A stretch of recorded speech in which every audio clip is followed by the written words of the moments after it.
Hello, boys and girls, all you college graduates looking for a job. Welcome to Module 3, Targeting a Job, as part of the Life Launch Career Development Program. So we're super delighted to have you with us. This is a very important module because it's kind of where you build the foundation of the success of your job search. And I want to repeat, of course, that I'm Don Asher, and this is based in part on 3 books of mine, Cracking the Hidden Job Market, How to Get Any Job, and The Overnight Resume. So let's talk about what it is that you're looking for, because if you don't know what it is, you can't find it. Now, career development is really 3 things, and that's what differentiates it from just getting a job. So it's ideation, that's getting ideas about the kinds of jobs you want, exploration, which means taking that idea out and road testing it, and job search. And so if you do those 3 things, you're going to be a lot happier with the outcome. Yes, you can jump straight to job search, but the outcome will not be as positive for you long term. Career development means matching your interests and skills and abilities, what you can do to the career marketplace with the maximum outcome. So I encourage you to go through these steps: ideation, exploration, and search. First, let's take a look at ideation. I want to talk about your major. A lot of students, and frankly, a lot of parents, believe that the major determines what kind of jobs you can apply for. That's actually totally not true. You can get any job with any major. As a matter of fact, I wrote an entire book once with that title. So I want to give you some of the top 15 majors for S&P 500 CEOs. History, English, psychology, sociology. So get over it. Whatever kind of job you're interested in, you can get it. You can get a job in arts with a degree in business, and you can get a job in business with a degree in the arts. So I want to know what you want to do. That's the most important thing. I'm going to put up a Venn diagram. So kind of the sweet spot when you're talking about career goals or career targets is interest, money, and talent. It's kind of a sweet spot. You have an interest in it, you have some passion for it, you have some talent for it, you can do this type of work, and this type of work actually pays a living wage. So I like that. You can kind of let that guide a little bit of your decision making, and I will reveal right now that I am not one of those people who says do what you love and the money will follow. I think there are ramifications to decisions that you make, and income is not the same for people with different career goals and directions. So let's take a look at these 5 people with careers. A bank officer, a stock market analyst, a senior Citizens Center director, a marketing assistant at Harley-Davidson, and an FBI agent. What do they have in common? Well, it turns out they have the exact same major. These are all French majors that graduated in the same year. So that's what happens if you get out from the first year of school and you get out about 7 years. I want to know what you want to do. That's way more important to me than your major. So let's take a look at some of the ways people pick directions. So there's skills-based career counseling, where they sit down and say, here's your skills, and here's where these skills are used in industry and nonprofits and governments. And that's viable. I think it's valuable. There's strengths-based, which has been promulgated by the Gallup organization, and it's very popular, and I think it's valid. And then there's values-based. I'm personally a real big fan of values-based career advising, and that's where you discover your values, try to figure out what are the 5 most important things to me, and then you take those values and you identify jobs you could get that relate to those values. I'll tell a quick story about this. I was advising this student who was in mechanical engineering, and I could tell he was not really jazzed up about his career options. He just didn't want to work as a junior engineer in an engineering firm. And I said, well, let's back up. You've majored in this. You're getting a Bachelor of Science in Engineering. That's fine. It's a great platform for any direction you want to go in.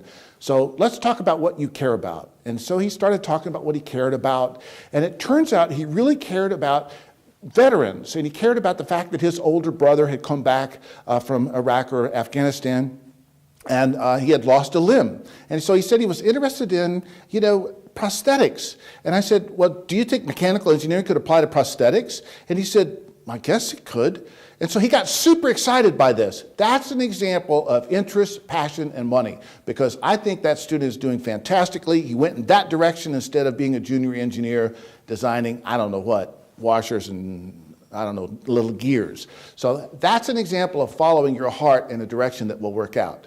So when you start to do ideation, have a big idea of what you can do, and I'll show you how to get it. So let's look at this from the other side of the desk. What do recruiters say that they're looking for? Well, it turns out the number one recruited major in the United States is any major at all. So I assure you that you have that major. There's a saying among recruiters, hire for attitude, train for skills. So don't be self-selecting out of any job that you're interested in because of your major. I'll give you some more data to chew on. 1/4 of new hires at technology companies, hot technology companies, are non-technology people. They don't have a technical background at all. So, and it turns out that other research shows that in the long run, their careers surpass the engineers hired at technical companies. So I want you to think about what it is that you want to do, because that's your target. That's the important target. And if you're having trouble figuring out what your target is, please make an appointment with a career counselor from your career center at your college or university. Even if you don't live in that city anymore and you've moved back home or you've moved to a new city, get on the phone and call them up and say you just want to talk through your career ideas. That's exactly what career counselors are great at. Please take advantage of that opportunity. Now, sometimes there's a tension between what a student wants to do and what a student is good at, kind of two parts of that Venn diagram we looked at just a moment ago. In the tension between what a student is good at and what a student likes to do, favor what you like to do. Because in the long run, if you like to do something, it creates a competitive advantage. If you like to do it, you'll practice it more. You'll show up early. You'll stay late. That practice leads to mastery, and mastery leads to advantage, and advantage leads to wins. In the long run of a career, loving what you do beats talent. Now, I think you can really effectively go out and look for maybe 2 or 3 types of jobs. The research shows that students that look for a bunch of different types of jobs actually take longer to find a job. So keep it down to a couple of targets at a time. Now, once you settle on a target, I want you to be able to tell me everything about it, what you wear to work, where this job is, what part of the country, what people do when they get to work, is there telecommuting involved? I want you to see yourself going to work, and that's when you begin to have a target that we can work with. After you have targets, and I mean keep it to a small list, 1, 2, maybe 3 targets, of course, don't ignore opportunity. If you're riding the bus and the person next to you starts talking about a really cool opportunity, of course you're going to chat them up. You're riding a plane, riding an elevator, the classic elevator situation. Somebody mentions something on an elevator. Yes, you'll make a pitch for that. But to systematically go out and look for a job, keep it to 2 or 3 targets at the most at a time. Now, here's how you do this. You track a target down until you either get a job in that field or you give it up. Okay, you kill it. So you either get the job or you abandon that target entirely. And you do that only 2 or 3 at a time.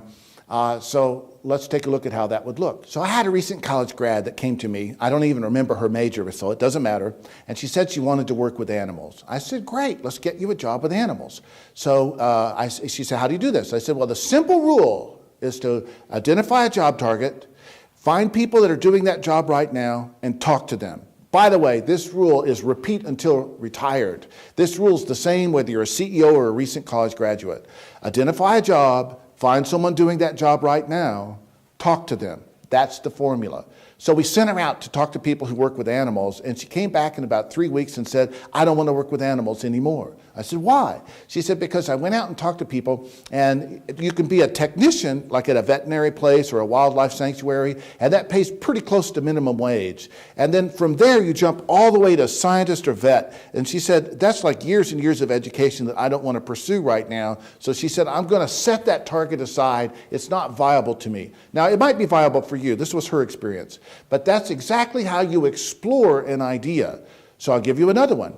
Someone came to me and said, I want to work in public relations. I said, great, public relations for a university, public relations for a city, where? She said, probably public relations for a city. That sounds good. So she systematically went out and talked to public relations people in all the cities around her, and one of those cities was Chicago. And the result of this was that she ended up getting a job as a public relations assistant for the city of Chicago. And that's an example of pursuing a target till you chase it down and find success. That's kind of how you do this. So let's go back and take a look at what a target looks like. It's not just a title. So when you have an idea of a job, you should be able to tell me the industry, the function, and the title of that job. So, the industry might be accounting, and the function might be accounting, and the title of that job might be accountant. It turns out that's true for accounting and for advertising. But for other things, it's going to be three different things. Public relations would be a function. An industry would be city government. And a title would be public relations assistant. That's an example. Industry, function, and title.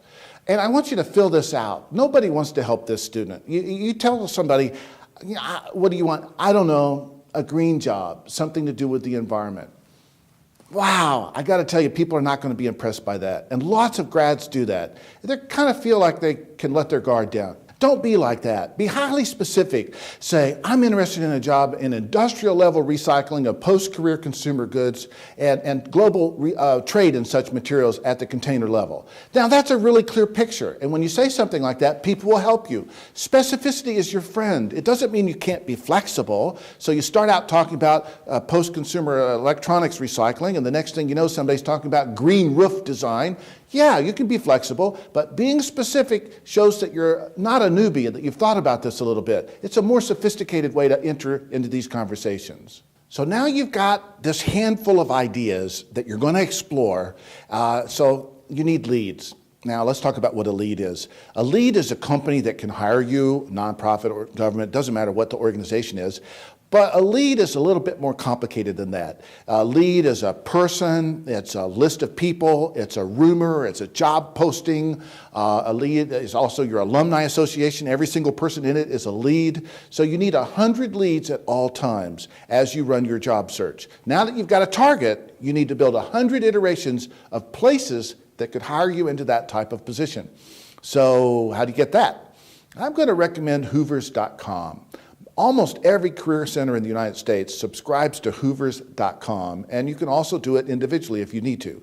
So Hoovers.com has every company in the United States that has a credit rating, every nonprofit in the United States with a credit rating, etc., every government, every school. So it's just kind of a handy place to start your search, to turn your idea into a complete list. Let's say you want to work in software development. Using Hoovers.com, which is a very robust tool and has GIS information in it, you can find every software development team with more than 4 employees within a bicycle commute of your house. That's how strong a tool this is. So that's a place to start. Twitter is a great tool for researching companies and getting leads. LinkedIn is a great tool. I want you to use these tools, find that list of 100, and then you can get started. So make sure you look at module number 6, Mastering the Hidden Job Market, because you want to be able to approach these leads, these jobs you're after, from multiple channels and ways, and that's in module 6. So take a look at 4, take a look at 5, but make sure you look at 6.